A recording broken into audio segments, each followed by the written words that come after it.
Hey guys, I'm so glad you're with me today. It's time for part two with Jen Becker, and it has been just absolutely amazing to hear about false versus true identities, the way that God thinks about us, those kinds of things.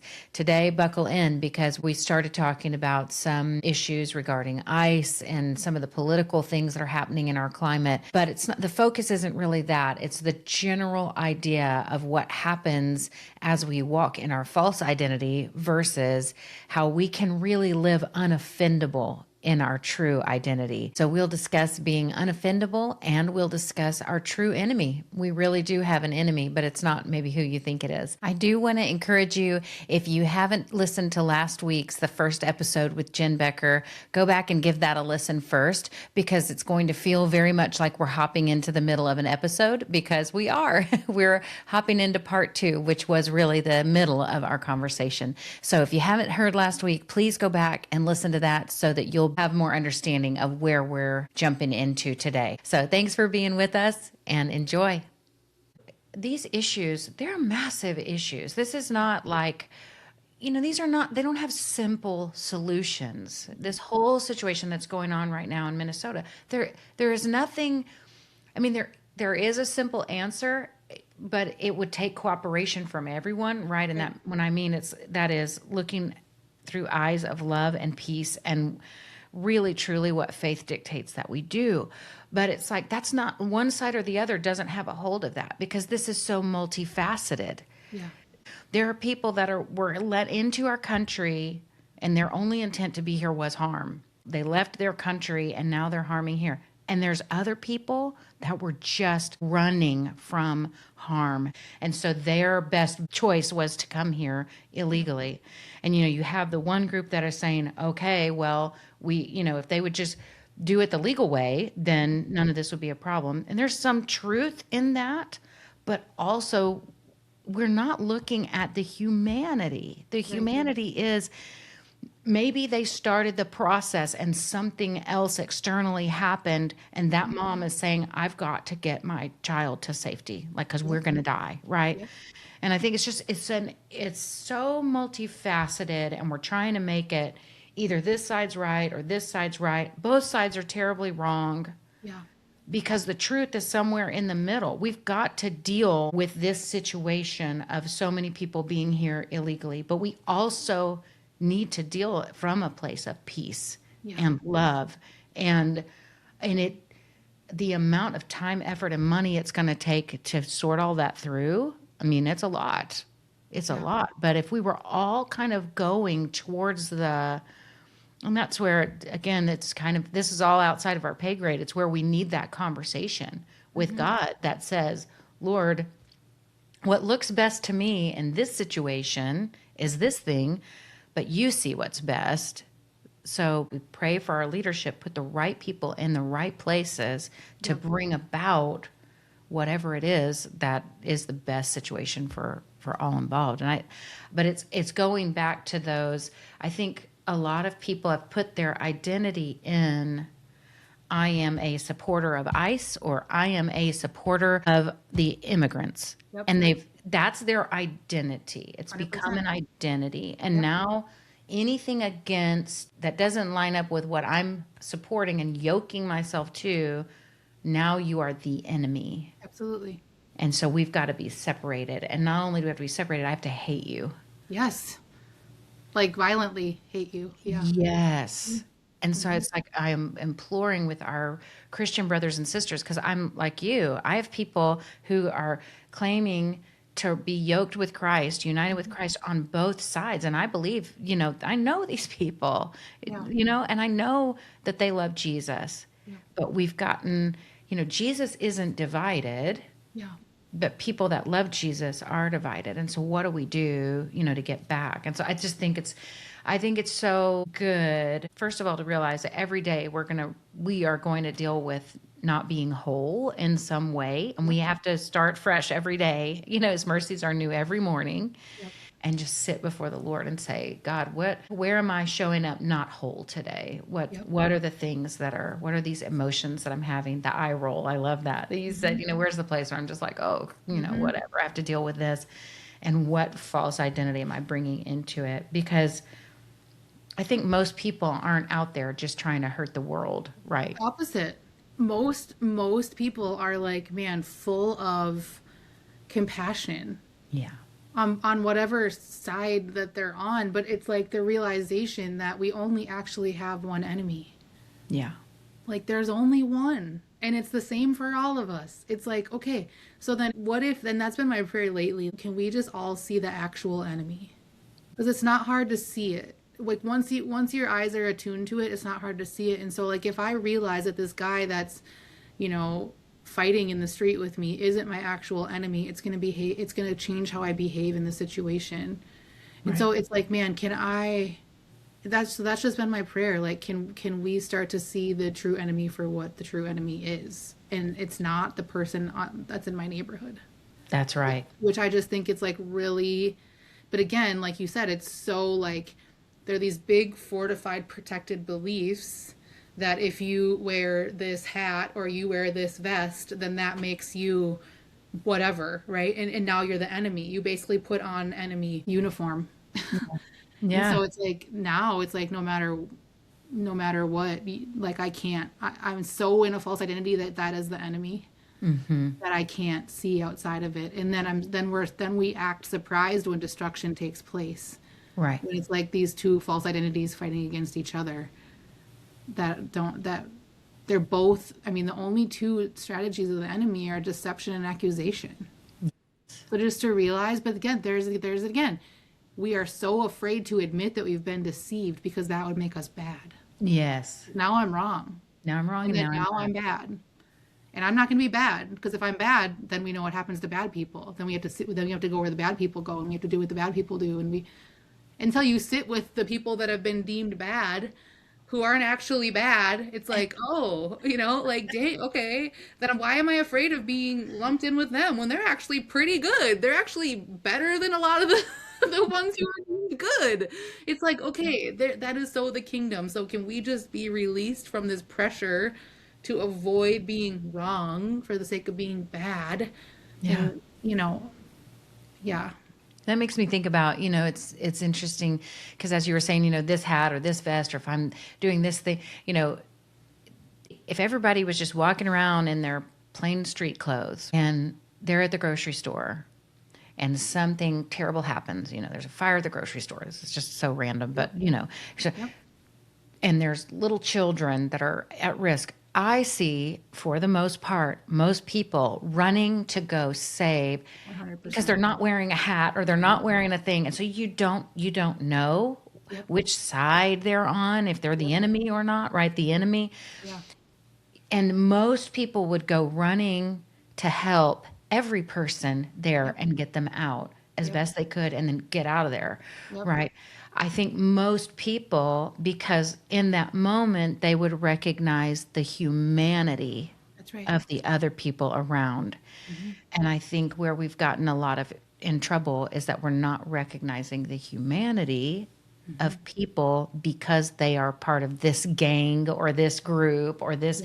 And I mean, that happens even in churches, right? You've got churches that believe this way and you've got churches that believe that way. We've even named our churches different things. Well, I'm Baptist or I'm Pentecostal or I'm Presbyterian. We've named all these gangs. I know that Jamie always calls them gangs. I just think that's so funny because for the people that are in church and they're in part of a gang, they're like, oh, I don't like that. We're not a gang. And it's like, well, if you're holding on to these things, and I'm not saying that like, there are things that I would die on a hill for. I mean, the one thing I will never, ever deny is that Jesus Christ is the way, the truth, and the life. He is. And no one comes to the Father but by him. So I'll never release any part of that decree in my life. Like I'll never release any part of that or renounce any part of that. That's the truth. And so no good argument could ever sway me. But I mean, all these little things that we have disagreements about in churches, things about baptism, things about communion, it's like, are we just making up things to fight about? Yes, we are, I think. Yes. And again, what is it speaking then to our identity, whatever the color of the carpet is? Like what's going, like what, why are we fighting, why are you so angry about this choice that was made in the church just because they didn't go with your way? Yeah. And I think what you say is because it says they're wrong. And if you're wrong, then you're bad. Yeah. So there's a false identity Which speaking. is James, right? Like, why are Yeah. we at war? Like, because you're at war with the self, you in yourself. Yeah. Like, why are there quarrels and fights among you? You're Right. actually just at war in yourself. And so it's like, Yes. can I be reconciled Yeah. in the truth of who I am? So that way the war in myself doesn't get like weaponized out here against my neighbor, against this guy at the church that's on the board to make the decision for the color of the carpet.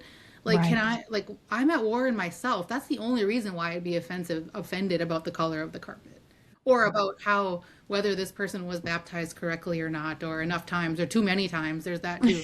It's like, where do we get these ideas from? And where I think it's like, it is exposing of the pride that we can often have that we Yeah. already know what God thinks about something because we've been following him for a long time. When in Yes. reality, his mercies are new every day.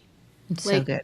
like the way that I like to say it is like it's like every morning there's a Amazon package and you have no idea what's in it and it's on your step and you have a choice to open it or not. And it's just like manna in the desert. It's like you Mhm. can't save it for tomorrow, like because Right. tomorrow's mercy is for tomorrow and today's mercy is for today. So you can choose to receive it and it's this brand new, never before seen version, custom made mercy that's just for today. And so it's like that means that today Jesus might ask you to behave differently Yes. today than he does tomorrow. And so Yes. just because he asked me to do this yesterday or say this yesterday or go here yesterday, that is the importance of abiding. It's the same with the Israelites in the desert. He's like, I'm not going to give it to next week's manna today. I'm going to give it to you then because I know what you're going to do with it. You're going Yes. to think that you already have all the answers and you're going to separate from me. So, no, I'll give it to you once a day, every day, and it's brand new just for today. So, can you receive my mercy for you today? First, receive it for yourself. And then, Yes. whatever it is that you receive, give it away. Yeah. Like sometimes it looks like this overabounding peace. It's like, okay, then if I can receive peace in my mercy package for today, then everywhere Mhm. I go, I have full permission to offer peace. And other times it's information or a word of knowledge. And other times it's grace. Other times it's forgiveness. Other times it's whatever it is, reconciliation. Other times it's like really creative. There's a creativeness that comes with his mercy. And so it's like whatever I receive in that, instead of me banking on like, well, God, the mercy God gave me 35 years ago was this, so it must be the same. It's like, no, it's his mercies are new every day. Yes. I Let's be love that people you're that are bringing willing that to out. humble Yes. ourselves to receive it. I love that you're bringing that out because I think we do look for formulas. Like we Mhm. are trying to be predictable. Like we want situations to be predictable and Yep. we're looking for formulas. And so I think people, well meaning, great people, Of course. get caught up in this. Well, God told me this. And so that must be the same for you and for you and for you. And there are things, obviously, sin is sin, right? Like there are Yeah. things we don't steal from people, Don't but it's murder. like, Yeah, that's a good yeah, one. like Yeah. these Yep. these Mhm. are these are real things, and there Yep. it doesn't like, oh well, it's okay in this situation, but it's not okay in this. Like there's just it's just. Yeah. But I think people are so hung up on because God told me this at this point in my life, then He must be saying the same thing to you. Yeah. And the deal is, we're all different. And so, the area, God may see an area in me that is more toxic to people or hurting more people Absolutely. than this other area in you. And so, we're not working in the same place because we're different people coming Yep. from different wounds, different backgrounds, different things. And so it doesn't mean that one day he won't get to me on this same point that maybe he's working on you right now Right. or vice versa, whatever. But I think, it does come to pride and like a self righteous kind of thing. But I think some people don't even recognize it that way because they really want. I think the people I've seen do this the most are true shepherds. Like they really are shepherds of the flock. They love their flock. They really love their flock. Yep. And so it's that hard thing. So many wives do this too, right? We take on the role of the Holy Spirit for Ooh, people. Like yep. we You're try to right. be somebody, because we see the path they're walking on. We walked on it and we go, that's danger, danger, danger. You're headed in a bad place. But instead of coming from peace and love and warning, there's something that's trying to control. Like, I'm trying to control the situation you're in. And this is what God says about it. Ask me because that's how he told me. And it's like, well, what is God telling them? We don't know, Yeah. right? Like, I'll never know what God is saying to you in your mind, except for that which you share with me. Right. And that's actually the question. Like what you're pointing to is such a beautiful question. Like that's true accountability Yeah. to our brothers and sisters in Christ. Like if I see you doing something that does not align with what I feel like we're supposed to be doing, instead of me coming across like this, Yeah. it's like, Christy, what is God saying to you about that right now? Yeah. Like it's like I don't have, and then my job as your sister in Christ is to hold you accountable to whatever God told you to do. And Yes. your job as my sister in Christ is like for me to confess this is what God's asking me to do, and then your job is to hold me accountable to doing that. Like that's true accountability. Like you're saying, I don't get to put mine on you, and vice Right. versa. Yes, Right. so good. Yeah. Yeah. So, and I think a lot of it comes from a good place, right? Oh, It for comes sure. from a place of really wanting to help, but in some way we are bringing a false identity into that place and we're not helping. We're just causing separation Well, and rather than we're pointing someone. partnering with the wrong voice. Like the Yes. voices we commonly talk about are like the voice of the world is always demanding that we conform. The flesh is always this self-condemning voice. Like I don't want to partner with a self-condemning, like a condemning you. Like I don't want to partner with that voice. The voice of the enemy is always speaking in accusation and deception. I don't That's want to right. partner with an accusing tone over you. Like Mm-mm. why would I do that, right? The voice of religion is always demanding performance. It's the intonation of Yes. performance. I don't want to demand or push you to perform in some kind of way into God's good graces that you're already in, that you live and are and have your being in, right? So the voice of God is always inviting us. Always. That's always what his voice is inviting us to move toward him, move toward our true self, move toward our neighbor in that order. It actually is order to that, like move toward him. If I can see him correctly, I can see myself correctly. Right. And if I can see myself correctly, I'm actually able to see my neighbor with more humility and more accuracy. That's right. So it really is that, like, where it's like, I don't want to partner with those other voices over anybody in my life. I want to partner with God's voice that's inviting to move toward him. What's God saying to you about that? Not, you're so, whatever I believe you are because you're not doing it how I'm doing it or whatever. Right. Yeah. Yeah. It's so good. And it's like, wow, then it's like making me so aware of how often then, Jamie has done a lot of learning and studying and teaching about the separation and connection worldviews. He actually has a book coming out May 5th called War of the Worldviews. Oh, I know it's going to be epic. I love it when he teaches on the worldviews. Oh, It's so good. this is what that is, right? It's like when we're in a separation worldview, we absolutely demand certainty, Yes. like knowing Yeah. what's right or wrong, right? We become perfectionists in order to protect our certainty.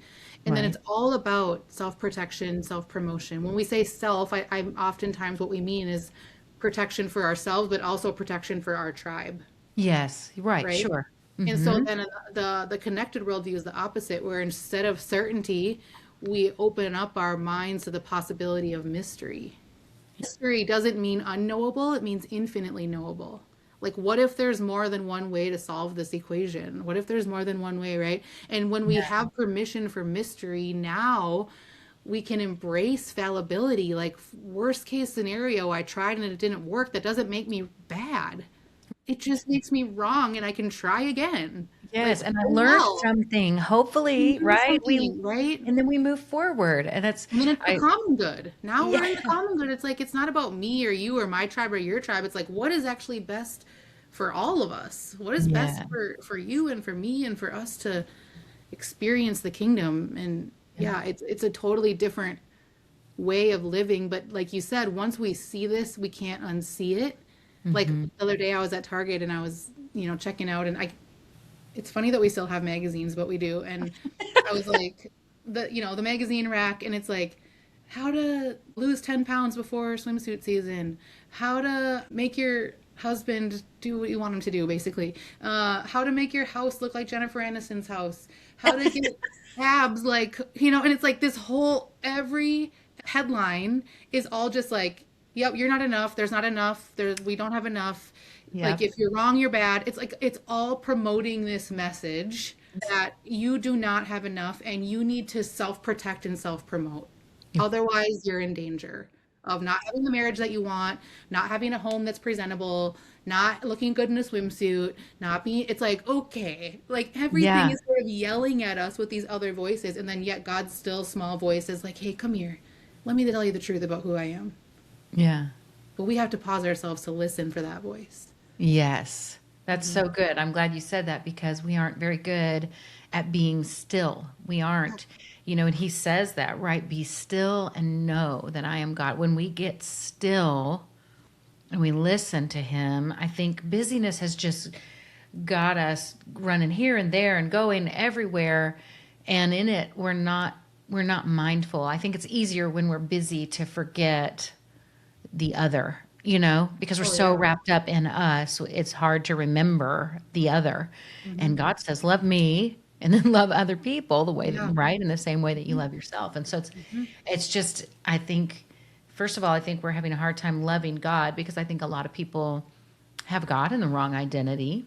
Hmm. I Totally. think, and I've talked about this before, and I know I've heard Jamie talk about this a lot, that people will think kind of God's the bad guy and Jesus is the good guy. Totally. But it says that Jesus is the exact representation of God. So there's not, a good guy and a bad guy, and we got to, be careful about God, but, Jesus is our homeboy, right? Like Yeah. it's not Right. that. Yeah. Right. It's not. And I think part of that is too, again, I think so many people then will look at Jesus like their buddy and say, well, he came, right, to release us from the law so we can live however we want. Mm. And there's so much scripture that just talks about, there is right and there is wrong. Mhm. There is good and there is evil. And we don't want to soften what is the truth, but we always want to show up in love That's because right. that's what God does, even Yep. in places where it's not comfortable or we don't maybe like the truth. There's plenty of things in the Bible I don't like. I kind of wish they Right. weren't there, For right? sure. They make Yeah. me a little uncomfortable, Hmm. or, I just don't know how to deal with it, or I surely don't understand why God says or did certain things because he's infinitely more than what my mind can grasp. Yep. So there's stuff in there that I'm just like, it makes me uncomfortable. I don't know what to do with it. I don't have the freedom then to change it, but I do have the obligation to show up in love in it. Yep. And that And what you just said, I think, is the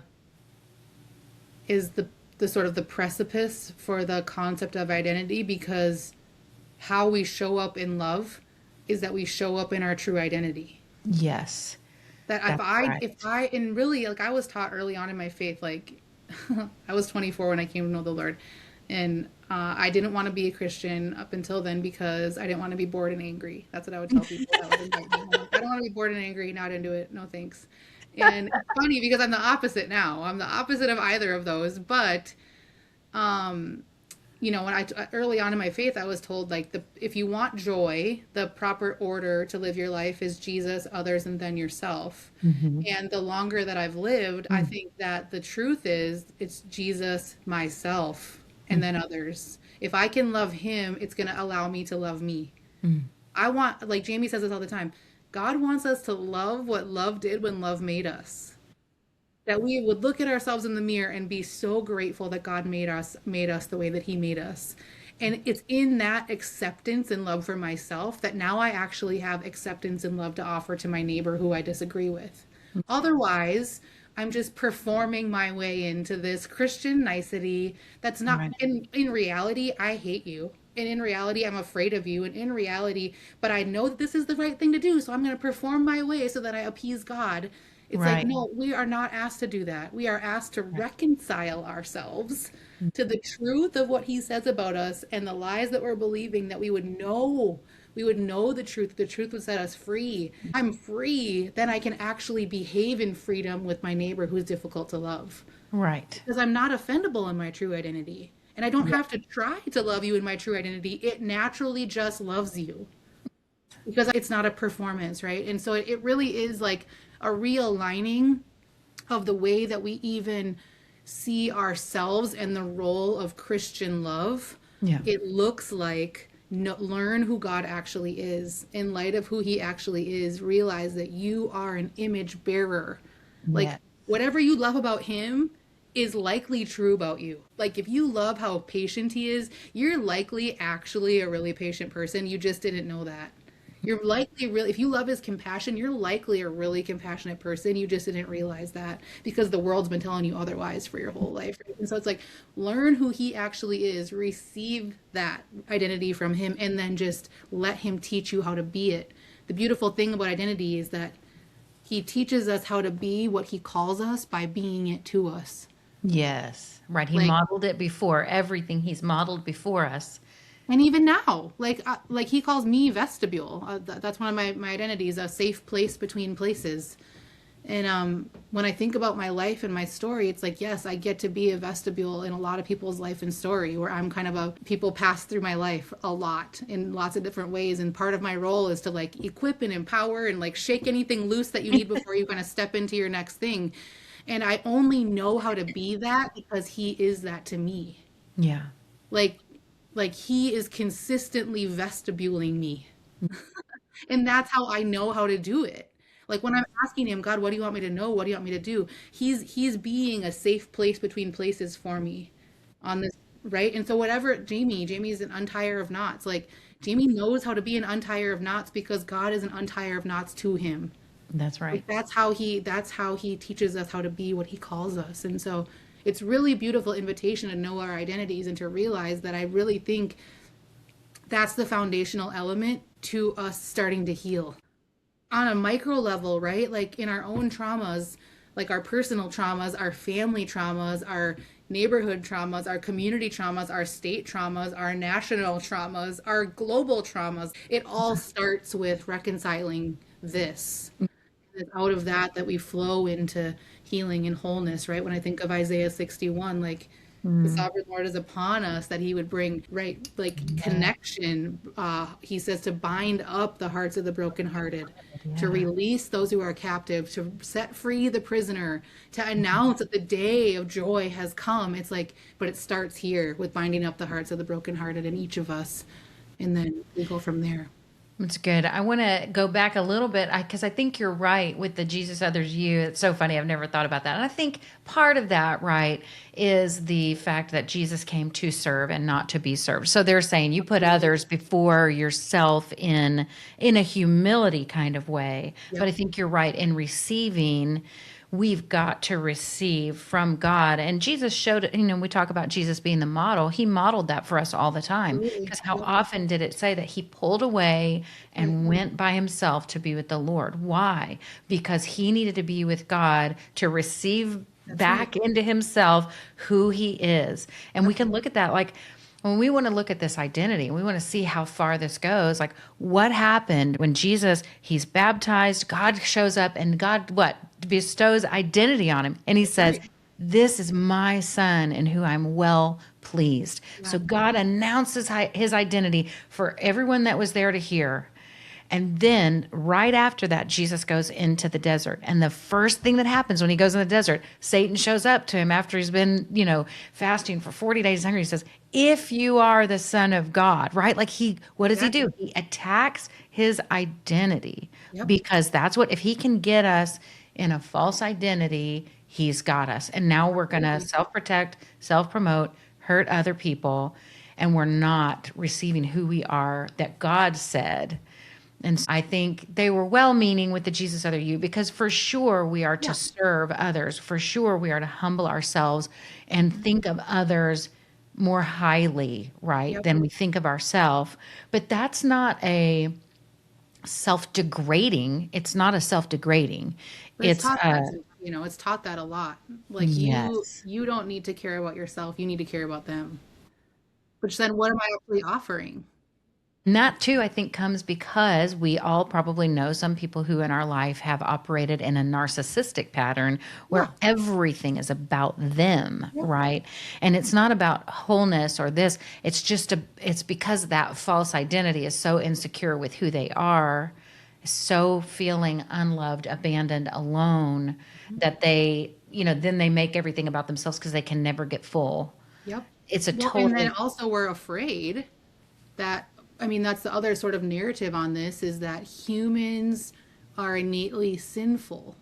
mm, We walk around believing that we're these, you know, like absolutely hopeless creations that were born in sin and will stay there, and we aren't even worthy to receive God, and so it's like mhm, then out of that, if that's what I believe about myself, like if I believe Genesis 3 as more than Genesis 1, yeah, then it's like, well, then I'm hopeless. And so the only hope that then I have for any sort of redemption is that I would give my life as a sacrifice. And in reality, Jesus didn't ask us to self sacrifice. He already did the self sacrifice. He asked us to self empty, which is a really different posture, right? Yes, humans are sinful, yes, but that is not our primary status. Like our primary status is that we were very good and we yeah, are blessed.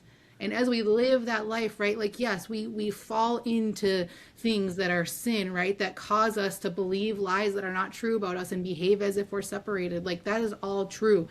And yet, like it's not a permanent status that now we have to somehow earn ourselves out of the pit of sin by our behavior and by how we serve yeah, others. Instead, it's like, can we get it in proper order that before you were sinful, you were very good and blessed by the yeah, one who created you. And so, really, this identity work isn't putting on a new identity. It's, again, what if this problem could only be solved by removing things? It's like, what if we started to remove the things that we believe about ourselves that aren't true to mm, get back to that very essence of what God thought about you when He sent you into your mother's womb? Like, that is the most true thing about you. And so mhm, anything that you're doing or being or thinking or feeling that isn't in alignment with that, that becomes the target of our work, yeah, not what is everybody else doing, and I mean the temptation of that. And so it's in that place of identity that I'm learning to, like you said, to receive. And then honestly, for probably a year, I was consistently asking every day in like a lot of vulnerability, God, how do you want to serve me today? Which mhm, even asking that question felt absurd because it was right, so deeply built into me of who do you want me to serve for you today? mhm, And he's like to Peter, it's like if you can't receive the fact that I'm here to serve you, then you're not even on my team. Please don't offer anyone anything in my name. And then yeah, Peter's like, "Oh, if that's the case, then wash my whole body. yeah, Then Lord, I want then I want to receive what. And so it's like that. It's like our posture gets to be adjusted, and in that adjustment of our posture, it's like so humbling to mhm, realize like it's not up to me to serve you in some way. It's up to me to receive and then offer out of what I've received, which makes us as two humans not one that's closer to God or knows God more or less or whatever. It's like the competition, if there's any, becomes who can receive and offer out of what they've received, which is 100% about the common good and absolutely abolishes competition. mm, Like there's no competition then. Now it's just all about can we receive and offer? Can we receive and offer? And in that order, right?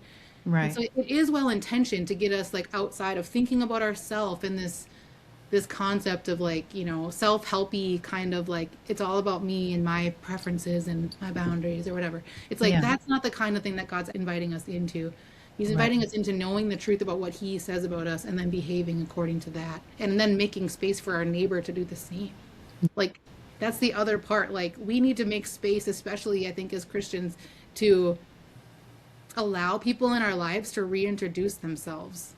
Like mm, I used to believe this and I don't anymore. Now I believe this. That's actually been a really vulnerable part of me in my transformation process. When you have an encounter with the Lord and he reveals this lie that you've been believing your whole life, now you're having to go back to people that really love you and have benefited from, I'll just be honest, codependency. yeah, sure, I sure, was a professional codependent, right? And I didn't even right. know it No, until me I too, became yeah. aware of it, right? So then it's like, okay, now I have to go back to people who have benefited from my codependency over the years and say, I used to believe that your happiness was my responsibility, and Yeah, I apologize for even holding that because I realize it's not my responsibility. And so now, and it's awkward. So I'm asking permission for permission. Can I reintroduce myself as someone who is no longer responsible for your happiness? Instead, I'm responsible for my own joy. Yeah. And I want you, and then whatever you need to reintroduce yourself with. And so I think we got to be people that, one, are courageous to reintroduce ourselves in light of what we've experienced with the Lord, but then two, that we would make space for others to change their mind, right? Like, we don't need to be conformed to the pattern of the world. We are transformed by the renewing of our minds. If you are hanging out with Jesus, you should be changing your mind left and right. Like, that is the beauty of hanging out with him. Like, oh, I didn't even know that I could do that. I didn't even know that that was even possible. It's like, yeah, your mind should be being changed if you're hanging out with him. Yeah. And so we just get to make space for people to reintroduce yourself as many times as you need to. Yeah. I love that because God is the most creative God. And something I want to touch on, just because I know there's going to be people that are like, well, we are sinful. And it is very important that we acknowledge that, yes, we are born into a sinful world. We are born into sin. It is true. We come, and that's why we need Jesus. Like, that's the reason that Jesus had to go to the cross, is because we are sinful. But it's just what you said, when he first created us, we are made in the image of God. And it was very good. It was very good. And so I just know that your heart is not to negate the fact that there is sin and that we are born into a sinful world that is fallen. So I just want it for those I know who would be listening that might think that we were trying to say that we aren't sinful, or, no, we need Christ desperately. But once we've come to Christ, we are restored. And I think that's the part. I mean, I can tell you, this is something I daily struggle with. Like, I have been made new. I have been made new. I am a new creation. Yep. So just because some of the sin patterns are still in my life, it doesn't mean that, well, I was good, but now I'm very bad. Yeah. And so but it's really hard, because it does go back to performance, because in every other religion and every other relationship, there's a lot that hinges on your performance, right? Like, if we're looking at it from that way, if you go to a job and you don't perform, you're probably going to lose your job. Yep. And if you're in a relationship with someone and you don't, and I'm saying perform, I think it's more accurate to go show up as your true self. Yeah. And that's just it. This is free advice, guys. But if you're in a relationship where they're asking you to show up as somebody not yourself, then you need out of that relationship, because they don't want the you who God created. And so I think that's something that's really important, right? As we look at these just different relationships and different things, when we are connected with God and having those conversations with God, we can recognize we do have sin, but I am washed in the blood of Christ. So I don't have to go around saying, I'm a sinner, right? Like that, because we're declaring, it's an identity that we're declaring. And then we behave it, right? If we believe it, we become what we believe. Yeah. If I am a sinner, then I'm going to operate in that, and I'm going to do everything I can to try to perform my way out of it. But if I believe that, then I'm going to continue to perpetuate it. It's even the sin of, like, pride of us believing that we can somehow perform in a way in our lives that makes it seem that I'm not a sinner.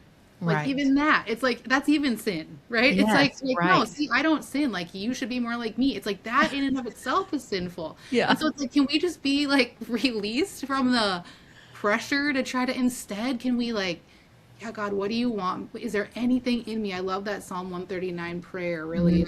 Prayer. Like, is there anything in me that isn't in alignment with you today? Yes. Yeah. And I just own that. It's like, it's not like this sin condemnation voice. It's like, again, invitation. It's always invitation. Move toward me. There's part of you that's believing something that is not true about yourself and about your neighbor. Come here. It's like a good dad. Like, come here, sit down. Let's have a talk. Like, heart to heart. Let me connect your heart with mine. Let me inform you of what's actually true. Yeah. And then let me send you out to go and behave as if it is. It's like that, where it's not like this, you're going to sit in the naughty kids group. It's like, that's not what it is. But that's how we've treated it. And our first example of that is God with Adam and Eve in the garden Yeah. after they descend, Yes. right? They sin, and then what do? They go hide. Woo, I'm out of here. I got to Yep. hide from God because he's going to be mad at me. And instead, he comes looking, searching for them. Adam, where are you? You Yep. know? Yep. And it's because he's wanting connection and they're hiding because they're afraid. Yep. And then what does he do, right? He makes coverings for them to Quotes. Yeah. cover their shame. I mean, it's already such a picture of what Christ has done ultimately for us by taking our sin and our shame on himself Yeah. on the cross. And then they walk together. I mean, I think that's the part where we get hung up because we are still in that mode of, ooh, I've got to hide this part of me because I'm sinful in this. And we do have to acknowledge those things, but it should drive us to God, Right. That's right. not make us hide from God. Yep. Oh God, I recognize in myself again I have, you know, gotten angry with this clerk at the store over Right. something and I acted in a way that is not according to your character.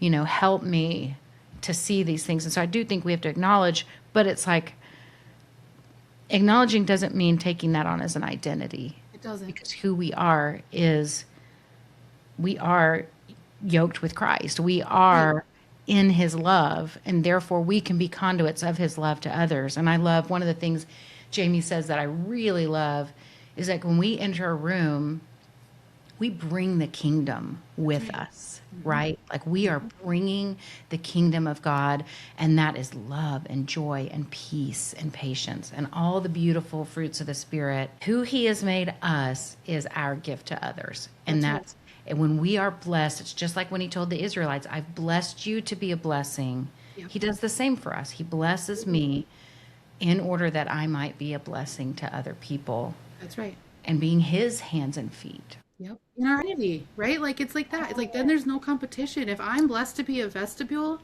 then when I Yeah. walk into Target, I just know. And here's the beautiful part: we bring the kingdom, and part of that kingdom bringing is bringing our identity.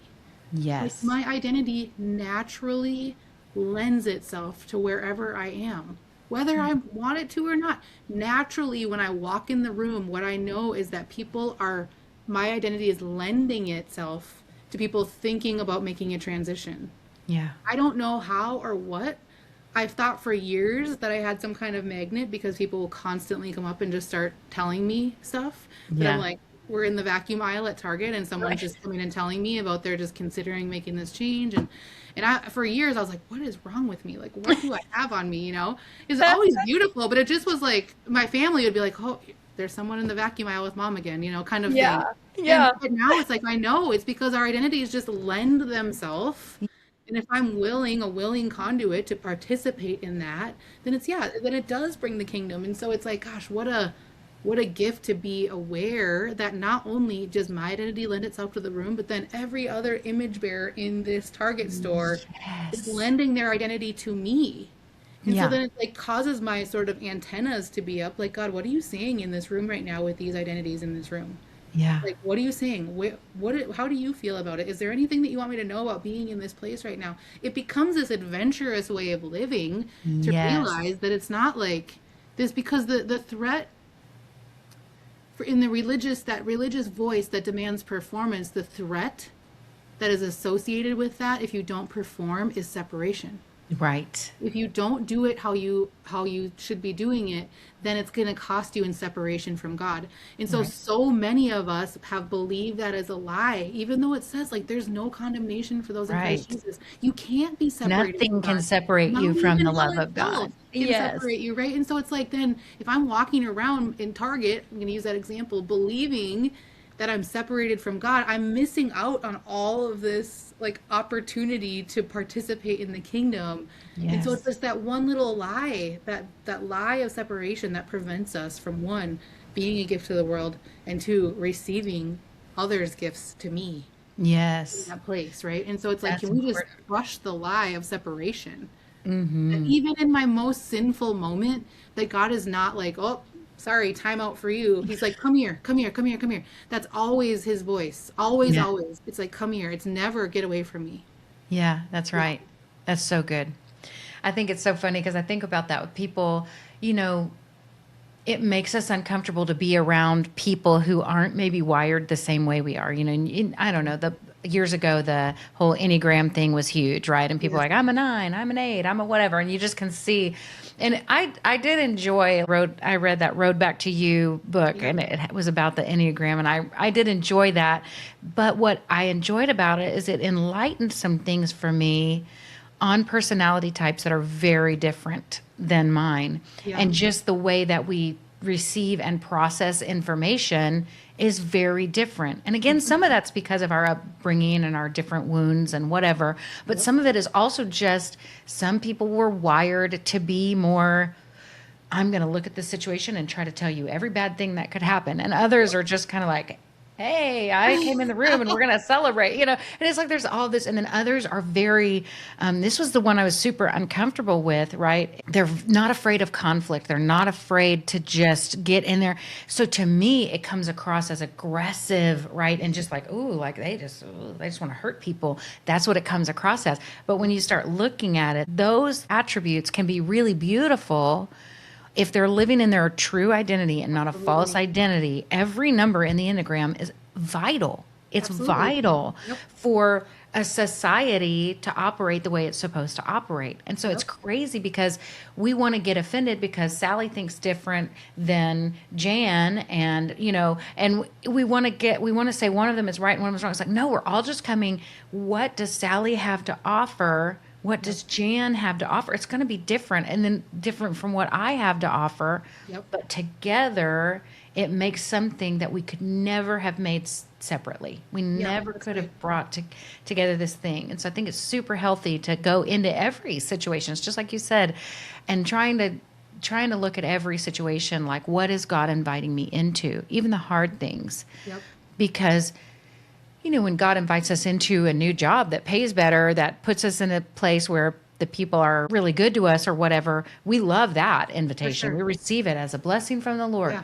Yeah. But even in the hard spaces, you Yeah. know, when when our job isn't going well and our car breaks down, Yep. it's still an invitation That's right. from the Lord, and it's not a punishment. I think a lot of people live like, well, this is a punishment. Yep. And what does it say? It says that God is love, and then it says that perfect love casts out all fear, because fear has to do with punishment. Yep.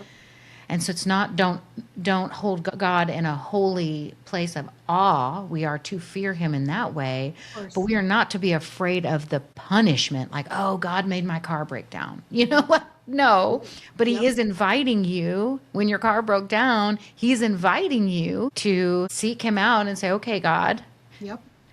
what do you want me to know? What do Yes. you want me to do in Yep. this situation with my car like this?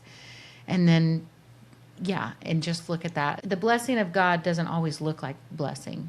Right. And that's, I think, the like what you're pointing to is so beautiful, Christy, because it points to, it's such a humbling experience to realize that so often the thing that God asks us to do is to reach out to the person that seems like our enemy to fix That's it. right. Like he's always moving us toward connection. And Yes. so often, like you were saying and like I was saying earlier, it's like we miss out on opportunity for connection because of the fear that we have of our neighbor. We're Yes. asking God, what do you want me to know? And he's like, call your neighbor and ask him to help you fix your car. You're like, I don't even like my neighbor. My neighbor hates me because blah, da, da, da, da, da. And so then it's like, I think of James, like if you need wisdom, ask your Yes. heavenly Father who's going to give it to you. We won't rebuke you for asking, but if you're going to ask him for the love, that's my addition, addendum in that verse. For the love, take his advice. Like, you know what I mean? Like if you're Yeah. gonna ask him, then whatever he tells you to do, do that. Do it. Well, Yeah. often it's like we're like, I mean, let me put all the options on the table. What does my mom think I should do? How about my best friend? What does this blog think I should do? What does the internet think I should do? God, what do you think I should do? I'm going to take all these opinions, I'm going to put them in, and then I'm going to pick which one feels the safest to me. And it's Oh, like, and then we're surprised when it doesn't pan out. It's like, come on, if you're going to ask God, then for the love, take his just do advice what he and says. go to the neighbor's house. You know, it's like, I don't Yes. know. I don't know, but I just know that he's always moving us in connection to him, to our true selves, and to our neighbor. And it, so that suffering is invitation into transformation. Yeah, Always. We'll always. be transformed by befriending a neighbor that we thought hated us or that we thought we hated. Yes. That's right. It's Yeah. so true. It can bring huge transformation. That's so Yep. good. Yep. Yeah, that's so good. But it's vulnerable. But then I love that because then that means that everybody is invited into the vulnerability of pursuing transformation. It's Yes. not just like the church people don't really have to do it, but then everybody else does. It's like, no, like, what if we all embraced these invitations to transformation? Now we're leveling the playing field. Now we actually need each other. Now we actually are the body of Christ where not one is more important than the other. Yeah. Wow. That's a lot to think about, right? I wasn't ready to stop. It's just such good conversation, but we needed to save the rest for the last episode next week. So make sure you tune in. But what an encouragement today to know that we can really walk around unoffendable. And I want you to think about that.